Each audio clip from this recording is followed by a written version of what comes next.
Le 12 août dernier, à la suite de notre sortie pour souligner le 500e jour sans convention collective pour les professionnels en soins membres de la FIC, Sonia Lebel a réagi sur X. Elle a écrit « Il n'est pas question d'une impasse. Les enjeux sur le terrain sont connus et nous sommes parvenus à des ententes avec les autres syndicats, notamment au sujet de la mobilité. Le statu quo n'est pas une option afin d'offrir les soins de santé auxquels la population a droit. Les objectifs gouvernementaux demeureront les mêmes. Le gouvernement tend la main à la FIC afin de poursuivre les discussions et négocier. Il est possible de s'entendre. » Il n'est pas question d'une impasse. Vraiment, Mme Lebel, l'impasse est simple. Là. Chaque parti maintient sa position. On n'arrive pas à trouver un chemin pour se rejoindre. Une négociation, c'est toujours ça. C'est la recherche d'un compromis entre plusieurs positions opposées. On est donc bien surpris de sa réaction.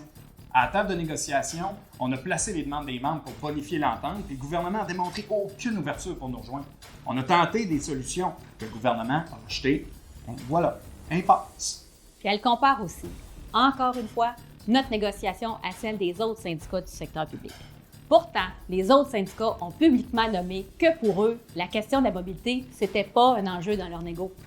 Faut-il rappeler à Mme Lebel que c'est la FIC qui représente la très grande majorité des professionnels en soins de la catégorie 1, et ce, sur un très vaste territoire? Dans une négociation, les deux parties doivent faire des compromis.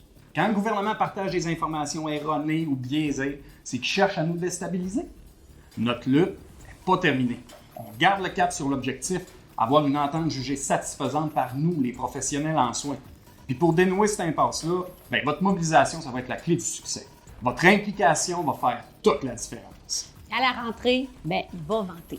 On l'a vu la semaine dernière, il suffit d'une conférence de presse pour que les chroniqueurs s'emparent du sujet. Donc, restez à l'affût des bonnes informations qui circulent et dans le doute, appelez votre syndicat. On compte sur vous.